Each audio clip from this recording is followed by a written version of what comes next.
আমি চেষ্টা করছি কথার শেষে চি যোগ করে উড়িয়া বলতে। এই যাউছি খাউছি থাকুচি বলে অনেক কসরত করে বোঝাবুঝি হওয়ার পর আমাকে নিয়ে রওনা হলো। কিন্তু লোকটা টাকা পয়সার কথা কিছু বলল না। তালে গোলে আমিও ভাড়া কত জানতে ভুলে গেলাম। বাড়িতে কোনো খবর দিতে পারছি না। এদিকে অন্ধকার হয়ে এসেছে। ঈশান কোণে মনে হচ্ছে কালো মেঘ জমাট বাঁধছে। যা গরম পড়েছে, ঝড় বৃষ্টি হলে ভালোই হয়, তবে তা যেন আমি ঘর পাওয়ার পরেই হয়।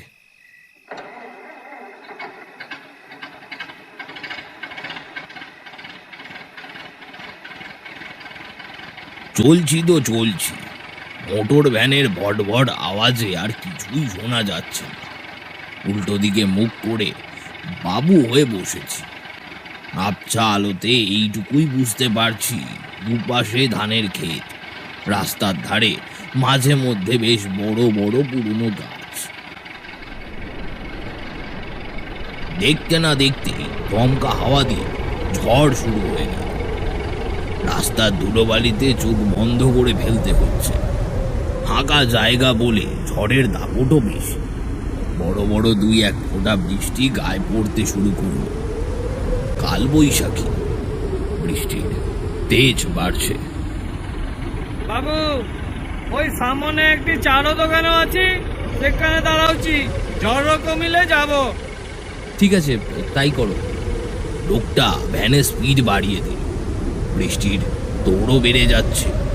দু একটা শিল পড়তে শুরু করেছে। এক্ষুনি আশ্রয় না পেলে মহা বিপদ। চায়ের দোকানের সামনে এসে থামতেই আমি লাফ দিয়ে মাথা নিচু করে দোকানের ভেতরে ঢুকে পড়লাম। ভ্যানওয়ালাও স্টার্ট বন্ধ করে ঝটপট দোকানের সামনে ছাউনিতে এসে দাঁড়াল। ততক্ষণে শিলাবৃষ্টি জোরদার হয়ে গেছে। টিনের চালে পড়ে ঠং ঠং করে দারুণ জোর শব্দে কান পাতা দায়। তার উপর আবার গাছের মধ্য দিয়ে বয়ে যাওয়া হাওয়ার তীক্ষ্ণ ছনছন আওয়াজ। দোকানের ভেতর একটা কেরোসিনের লম্ব দপদপ করছে। আবছা আলোতে চারদিক দেখার চেষ্টা করলাম। দোকানি ছাড়াও আরো দুজন বসে আছে। দুজনেই সাদা ধুতি বদুয়া পরা। আমাকে আর ভ্যানওয়ালাকে চা বিস্কুট দিতে বললাম, কিন্তু চা খেতে যখন ভ্যানওয়ালাকে ডাকলাম, কোনো উত্তর করল না। দোকানিও কিন্তু এক কাপ চা দিল। আমি একটা বাঁশের বেঞ্চিতে বসে পড়লাম। বিস্কুট দিয়ে চা খেতে খেতে 7-5 ভাবছি। কড়াত কড়াত করে বাজ পড়লো খুব কাছাকাছি। আলোর ঝলকানিতে চোখ বন্ধ হয়ে গেল। আত্মারাম খাঁচা হওয়ার জোগাড়। বাইরে তাকিয়ে দেখলাম ভ্যানওয়ালাও নেই। গেল কোথায়? এরই মধ্যে টিনের চালে ধূপ ধূপ করে 3-4টি কি যেন পড়ল। দোকানি বলল, ভালো পড়িছে বাবু, যা ঝড় হচ্ছে গোটে গাছটাই না পড়ি যায়। আপনি কোথায় যাব? মই তো ঝড়টু কমিলে ঘরও চলে যাচ্ছি। আজি আরো কাস্টমার আসিবনি, বুঝলিনি? 4 জন বসে আছি। চব্বট বৃষ্টি হচ্ছে। শিল পড়াটা বন্ধ হয়েছে। একবার উঠে বাইরের ছাউনির তলায় গিয়ে দাঁড়ালাম। ডানে বাঁয়ে একটু উঁকি দিয়ে ভ্যানওয়ালাকে দেখার চেষ্টা করলাম। চোখে পড়ল না। এই দুর্যোগের মধ্যে গেল কোথায়? আমি বা এখন কি করব? যাব কোথায়? লোকটার কোনো কাণ্ডজ্ঞান নেই। বেশ খানিকক্ষণ বাদে বৃষ্টি টিপ টিপ করে পড়ছে। দোকানদার লম্ফ নিবিয়ে ঝাঁপ বন্ধ করে আমার জন্য একটা নড়বড়ে কাঠের টুল বাইরে রেখে ওই দুজনের সাথে মাঠের ভিতরের আলপথ ধরে এই অন্ধকারের মধ্যেই হাঁটা লাগল। যাওয়ার আগে কিছুই বলে গেল। একা বসে একটা সিগারেট ধরাবার চেষ্টা করছি, কিন্তু দেশলাইয়ের কাঠিগুলো ফস ফস করে জ্বলে উঠেই নিভে যাচ্ছে। অথচ দেশলাইটা কিন্তু একটুও ভেজা নয়। মহা মুশকিলে পড়লাম।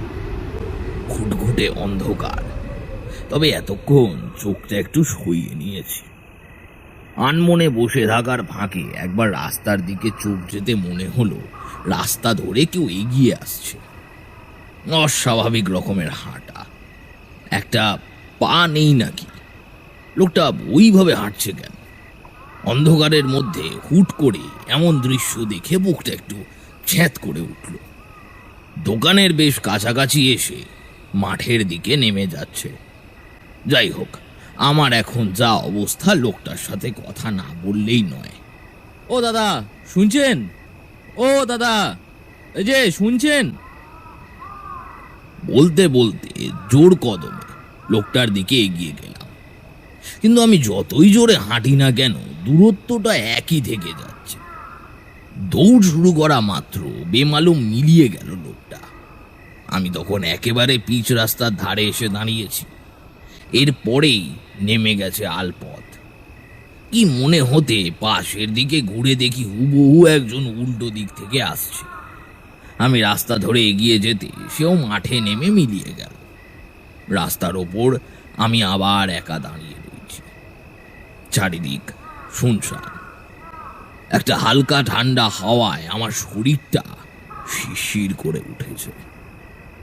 টুলে এসে বসলাম। একবার ভয় পেয়ে গেলে দেখবে উল্টো পাল্টা নানান কথা মাথায় আসতে শুরু করে, তাতে অস্বস্তিটা আরো বেড়ে যায়। এইভাবে টুলটাকে ঝাঁপের সাথে সাঁটিয়ে নিলাম। আবার বৃষ্টি শুরু হয়ে গেছে। আবার একটা সিগারেট মুখে দিয়েছি মাত্র, পিছনের ঝাঁপের ভেতর থেকে একটা কালো লিকলিকে হাত আমার গলার পাশ দিয়ে এসে সিগারেটটা টান মেরে ফেলে দিল। আচমকা ভয় পেয়ে এক লাফে টুল ছেড়ে উঠতে গিয়েও পারলাম না। শরীরটা ভয় জড়সড় হয়ে গিয়েছে।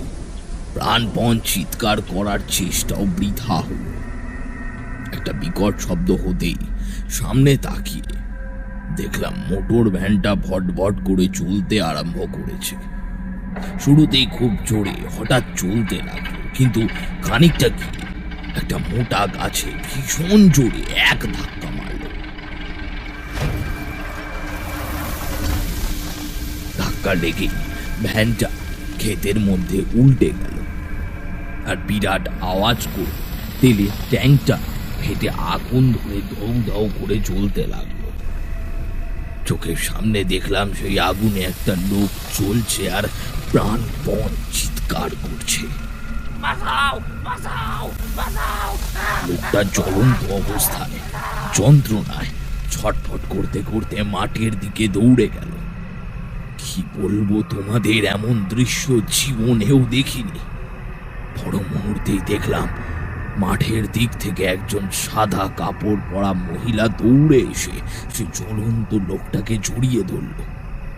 তারপরে সব আগুন নিভে গিয়ে আবার সব নিকষ কালো অন্ধকার। হাত পা গুটিয়ে টুলের ওপর বসে থর থর করে কাঁপছি। বৃষ্টি একদম থেমে গেছে। মাথাটা ঘোরাচ্ছে, দৃষ্টি হয়ে আসছে ঘোলাটে। পোকামাকড়ের শব্দে কান ঝালাপালা হয়ে গেছে। আমি আচ্ছন্নের মতো বসে রইলাম। পালাবো যে কোথায় পালাবো, বিদেশ ভুঁইয়ের এত অন্ধকারে? তারপর আবার কোন বিপদে পড়বো কে জানে। এইভাবে কতটা সময় কেটে গেল ঠাউর করতে পারলাম না। দূর থেকে বেশ কিছু লোকের গলা শুনে উঠে দাঁড়িয়ে পড়লাম। এবার কি তাহলে? একদল ভূত। ভুল ভাঙলো ওরা কাছে আসতে। দেখতে পেলাম সে চায়ের দোকানি আর ওই দুজনও তার সাথে আছে। বেশিরভাগেরই হাতে বড় বড় টর্চ। যাক, ভূত তো আর লাঠি সোটা এইসব নিয়ে আসবে না, মানুষ খুঁজতে আসে না তারা। ওনারা আমাকে সেই মাঠের একটা আলপথ ধরে ওনাদের গ্রামে নিয়ে গেলেন। রাত বেশি হয়নি, 7:30 বাজে। আমারও তো এই সময়টুকুই মনে হয়েছে কয়েক ঘন্টা। গ্রামের ভিতর একটা চা পান বিড়ির দোকানে সবাই বসলাম। কথাবার্তা শুনে বুঝলাম উড়িয়াদের পাশাপাশি বাঙালিও আছে। আমার হাতে 1 কাপ গরম চা ধরিয়ে এক ভদ্রলোক জিজ্ঞেস করলেন। কোথা থেকে আসা হচ্ছে? আমি বিশদে সব বলার পর উনি বললেন, তা আমাদেরও একটু প্রসাদ দিন। আজ রাতে আমার বাড়িতে 2টো ডাল ভাত খেয়ে রাতটা কাটিয়ে কাল সকালে ট্রেন ধরবেন। খানিকক্ষণ কথাবার্তা হওয়ার পর আমি বেশ ধাতস্থ হয়ে জানতে চাইলাম, ভূতের ব্যাপারটা কি বলুন তো? তাহলে শুনুন, এই গ্রামের উত্তর দিকের এই মাঠের ধারে মা আর ছেলে থাকতো। ছেলেটার নাম নরসিংহ। গ্রামের সবাই বাবু বলে ডাকত। পরিশ্রমী ছেলে। এলাকার সবার সাথে ওদের সদ্ভাব ছিল। ওর বাবা অনেকদিন আগেই মারা গিয়েছেন। ছোট্ট একটা টালির বাড়ি। অনেক কষ্টে মা ছেলেকে বড় করছিল। তবে দিন দিন জিনিসপত্রের দাম বাড়াতে ওদের মা ছেলের সংসারে বেশ টান পড়ে। বাবুর বয়স প্রায় 16-17 তখন। সংসারের হাল ধরার জন্য গ্রামের লোকজনের থেকে ধার দেনা করে একটা মোটর ভ্যান কেনে। বেনাপুর থেকে এই হাই রোডের লাইনে লোকজন মালপত্র নিয়ে যাতায়াত করতে শুরু করে। দেখতে দেখতে ওদের হাল ফিরছিল।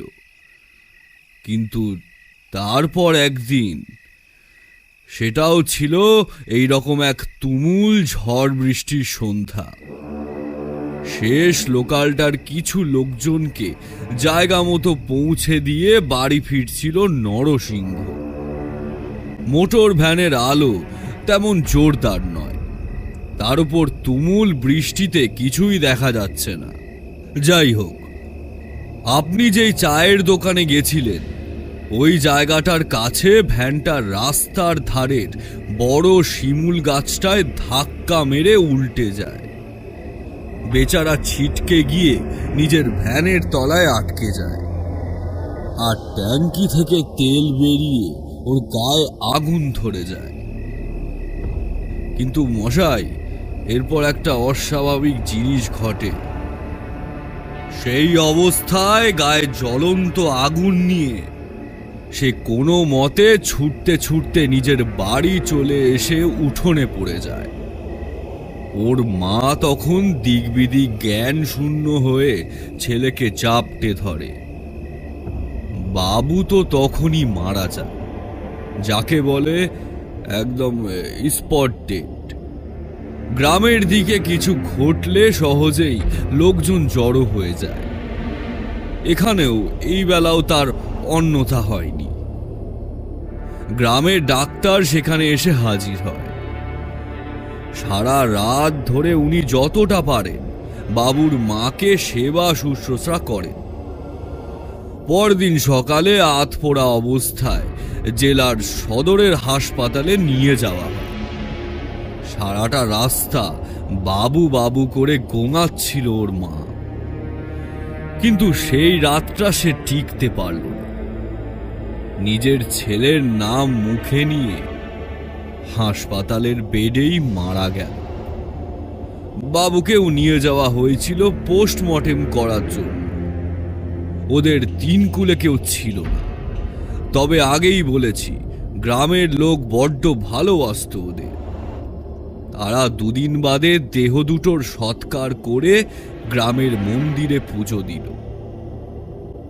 কিন্তু তেমন ভাবে কোনো শ্রাদ্ধ শান্তি আজ অবধি করা হয়নি। ওদের দুজনকে ঝড় বৃষ্টির সন্ধ্যাবেলা গ্রামের অনেকে দেখলেও কারুর ক্ষতি কিন্তু ওরা আজ অবধি করেনি। পরদিন সকাল সকাল বেরিয়ে পড়লাম বাড়ির উদ্দেশ্যে। সাথে নিয়ে চললাম এক চিরজীবন মনে রাখার মতো অভিজ্ঞতা। আপনি সত্যি অনেক জায়গায় ঘুরেছেন। আমার তো এই গ্রাম আর ওই মাঝে মাঝে কলকাতা। এই আমার না ট্রেনে চড়ার খুব শখ। দূরপাল্লার ট্রেনে তো খুব একটা চড়া হয়নি, তাই আর কি। হ্যাঁ, এই কোন কালে একবার এই এক্সপ্রেস ট্রেন ধরে গয়া গেছিলাম। আছে স্টকে। কনকনাথ কর্মকার আমার দিকে তাকিয়ে হালকা হেসে তার গল্প বলতে।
দেখা করল ওই এক ঘড়ি বটে, নিজে অপরিবর্তিত থেকেও অনেক পরিবর্তনের সাক্ষী, যার তলে আজও কাছে দূরের পরিচিতি অপরিচিতর এক মিলন ক্ষেত্র।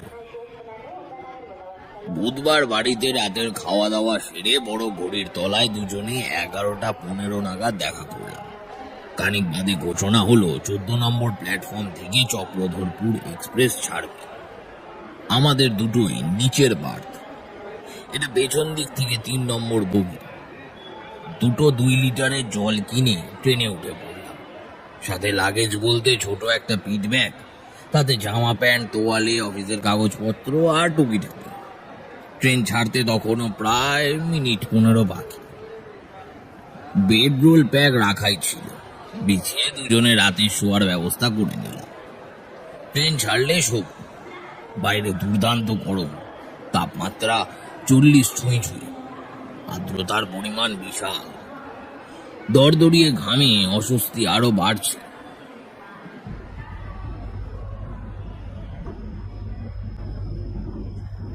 সবার আগে দুজনে ঠিক করলাম বগিটা একবার ঘুরে দেখে নি। আশ্চর্য হলাম এই দেখে যে বগিতে আমরা দুজন বাদে আর কেউ নেই। কি আর করা, অগত্যা আমরা যে যার মতো শুয়ে পড়লাম।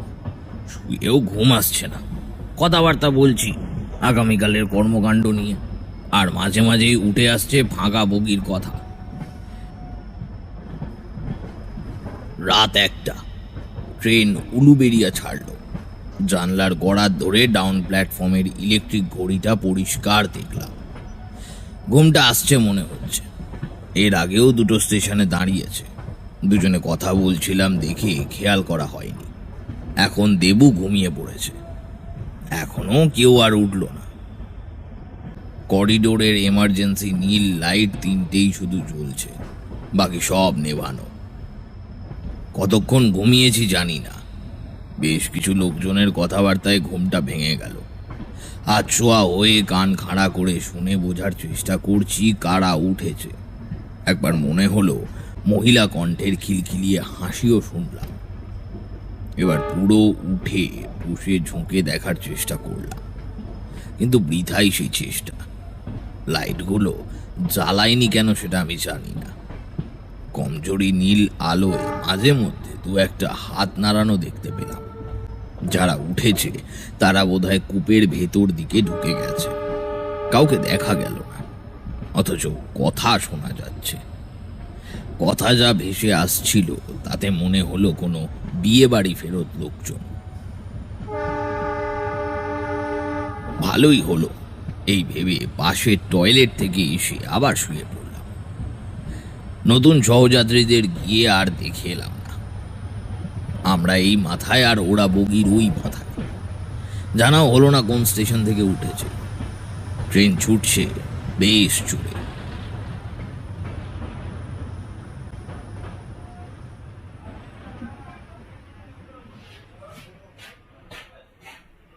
গরমে ঘুমটা আবার ভেঙে গেল। ট্রেনটা দাঁড়িয়ে আছে, দেবুটা নাক ডেকে ঘুমাচ্ছে। মিনিট 5 অপেক্ষা করে একটা সিগারেট যদি 2 টান দেওয়া যায়, এই ভেবে দরজাটা খুলে মুখ বাড়িয়ে দেখলাম একটা পাড়াগাঁয়ের স্টেশনে এসে দাঁড়িয়েছি। 2-1টা লাইট জ্বলছে, সামনের দিকে দূরে সিগন্যাল লাল। নামলাম, ছাড়ার আগে তো নিশ্চয়ই হর্ন দেবে। একটু পেছন দিকে হেঁটে একটা পোস্টের গায়ে বোর্ডে লেখা গোদা পিয়াশাল এই স্টেশনের নাম, কিন্তু এখানে তো দাঁড়াবার কথা নয়। সিগারেট ধরালাম। প্ল্যাটফর্মে আর কেউ নামেনি বুঝতে পারছি। হাঁটতে হাঁটতে ট্রেনের শেষ বগির কাছে চলে এসেছি। সব বগির দরজাগুলো বন্ধ। দাঁড়িয়ে সিগারেট টানছি।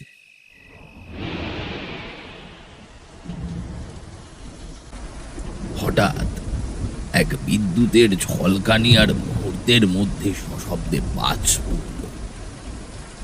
তাড়াতাড়ি করে প্ল্যাটফর্মের ওপর একটা বন্ধ ছোট্ট ঘুমটির চালার তলায় গিয়ে দাঁড়ালাম। ঝড় উঠে গেল। মিনিট 2-1-এর মধ্যে তুমুল বৃষ্টিও শুরু হলো। দাঁড়িয়ে অপেক্ষা করছি, কিন্তু এরই মধ্যে ট্রেন হর্ন দিল। দৌড় লাগালাম। 3টে বগি পার হয়ে যখন দরজার কাছে এলাম, তখন ট্রেন চলতে আরম্ভ করেছে। ঠেলে দেখি দরজাটা বন্ধ। চিৎকার করে দেবুকে ডাকতে লাগলাম। বগির সামনের দিকের দরজাটা খুলে কেউ একটা উকি দিয়ে হাত নেড়ে আমায় ডাকল। আরো একটু দৌড়ে গিয়ে সামনের দরজা ঠেলে কাক ভেজা অবস্থায় রানিং ট্রেনে উঠলাম। বুড়ো বয়সে এটা খুব রিস্কের কাজ হলো। দেবুর ওপর ভীষণ রাগ হচ্ছে। আমাকে সিটে না দেখেও পেছনের দরজাটা কেন বন্ধ করে দিল। দরজার কাছে দাঁড়িয়ে একটু ধাতস্থ হচ্ছি, কিন্তু সে আমাকে ডাকলো। কিন্তু যে আমাকে ডাকলো সে কোথায় কি জানি, হয়তো বাথরুমে ঢুকেছে। আমাকেও একবার যেতে হবে মনে হচ্ছে। কেউ খুলছে না দেখে আমি বগির ভেতরে ঢুকে গেলাম। পরপর 2টো কূপে 12 জন আপাদমস্তক সাদা চাদর মুড়ি দিয়ে শুয়ে আছে। একেবারে নিস্তব্ধ। দেখে মনে হলো সব লাশ শুইয়ে রেখেছে কেউ। নিজের অজান্তেই একটা অস্বস্তিকর শিরশিরে ভাব আমার শির দ্বারা দিয়ে বয়ে গেল। তাহলে বাথরুমে গিয়ে এই দলটা ছাড়া তো আর কেউ উঠেছে বলে মনে হলো না। বাকি সব সিট একেবারে পরিষ্কার, কোথাও কোনো ব্যাগ ট্যাগ তো রাখা নেই। একটাতে দেবু হতে পারে, অন্যটায় কি। একটু দাঁড়ালাম। ভিজে জামা কাপড়ে শীত করছে। ট্রেনটা ইতিমধ্যে আবার থেমে গেছে। কি যে হচ্ছে কে জানে। কিছুক্ষণ দাঁড়িয়ে উল্টো দিকের বাথরুমে গিয়েও দেখি এখনো ভেতর বন্ধ। বাধ্য হয়ে বাইরের দরজাটা একটু খুলতেই বেদম ঝোড়ো হাওয়ার সাথে বৃষ্টির ঝাপটা চোখে মুখে এসে লাগলো। দাঁড়িয়ে নিজের কাজ সারতে শুরু করলাম। হঠাৎ মনে হলো পিছনে কেউ দাঁড়িয়ে। ঘাড় ঘোরাতেই দেখি সাদা চাদর মুড়ি দেওয়া একজন বগির ভেতর থেকে ঢুকে গেল। দেবু হলে তো আমাকে ডাকতো। বাইরের দিকে আবার ঘাড় ঘোরাতেই দেখি এই মুকুল ধারে বৃষ্টির ঘন পর্দার ওপারে লাইনের ধার দিয়ে ভূষা কম্বল জড়ানো জনাদশেক লোক ওই তুমুল ঝড় ঝঞ্ঝার মধ্যে দাঁড়িয়ে আছে। গায়ের কাপড়গুলো ঝড়ে পথ করছে। আমি ছিটকে বগির ভেতরে ঢুকে এলাম। দিয়েই দরজাটা সজোরে বন্ধ করে দরজায় পিঠ ঠেকিয়ে হাঁপাতে লাগলাম। না, কোনো দরকার নেই। এবার সোজা সিটে গিয়ে বসি। দেবুর কাছে এসে ওকে ডাকলাম। ও উঠেই বলল, তুমি কোথায় গেছিলে? আমি উঠে বাথরুম বন্ধ থেকে ভাবলাম তুমি গেছো, আর প্ল্যাটফর্মের দিকে দরজাটা দিয়ে এই বৃষ্টির ঝাপটা আসছিল বলে বন্ধ করে এসে শুয়ে পড়লাম। ওই দিকের কূপে বেশ কান্নাকাটি হচ্ছিল। কিসের কান্নাকাটি? কি জানি, থেমে তো গেছে দেখছি। এসো এসো, দুজনে পাশাপাশি বসি। ততক্ষণে আমি ভিজে কাপড় বদলে কম্বলটা জড়িয়ে বসেছি। দেবু বলল, তোমার কি ভয় করছে নাকি? ওরা সব শুয়ে পড়েছে। কি দাদা, ভয় পেলেন নাকি? চমকে তাকিয়ে দেখি কখন আমাদের সিটের পাশে যাতায়াত করার প্যাসেজটা এসে দাঁড়িয়েছে কেউ, কিন্তু তার মুখটা দেখা যাচ্ছে না। লাইট জ্বালাতে গেলাম, সেটাও জ্বলল না। গলায় এবার একটু বিরক্তি নিয়েই দেবু বলল, কি সব হচ্ছে বলুন তো? একে তো লেট যাচ্ছে, তাও আবার চলতে চলতে শুরু করে দাঁড়িয়ে গেল। চলুন না এগিয়ে গিয়ে দেখি। আমি দেবুর হাতটা চেপে ধরলাম, না যাওয়ার ইঙ্গিত করলাম, কিন্তু দেবু বলল, চলুন যাই যাই, দেখে আসি ব্যাপারটা। ও কর্মকর্তা, তুমি একটু বসো। ওরা চলে গেল, আমি একলা বসে। মিনিট 10 কেটে গেল, দেবু ফিরছে না দেখে ভাবলাম ওইদিকে গিয়ে দেখি, সাথে ওই বিয়ে বাড়ির লোকজনগুলো কি করছে দেখে নেব। গাটা কিরকম ছমছম করছে। ট্রেনের পুরো প্যাসেজটা অন্ধকার, খালি ওই কয়েকটা নীলচে আলো জ্বলছে। মনে মনে কালি কালি বলে উঠে দাঁড়ালাম। এ কি, এরা সব কোথায় গেল? সব কটা সিট ফাঁকা, চাদর কম্বল শুরুতে যেমন ছিল তেমন প্যাকেট করা। বুকের ভেতরটা ছেঁত করে উঠল, গায়ের লোম সব খাড়া হয়ে গেল। হুড়মুড়িয়ে বাইরের দরজাটার সামনে এসে দেখলাম ভেতর থেকে পুরো লক করা, উল্টো দিকের দরজাটাও লক করা।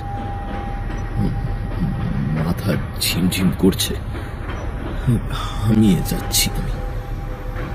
প্রাণপণে চিৎকার করে দেবুকে ডাকার চেষ্টা করছি, সেও গলা দিয়ে আওয়াজ বেরোচ্ছে না। বগিরও মাথার দরজাটা এর মধ্যে দুবার ধাড়াম ধাড়াম করে পড়ল। কেউ নামলো না, উঠল না। তাহলে কি হলো? এবার অজ্ঞান হয়ে যাব আমি মনে হচ্ছে। একবার শেষ চেষ্টা করলাম দেবুকে ডাকার,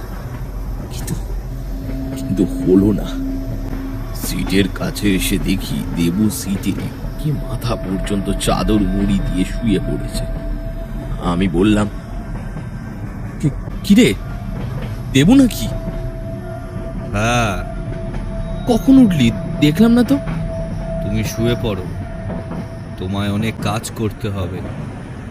সে তো জানি, কিন্তু তুই শুয়ে পড়লি কেন? কি দেখলি বল।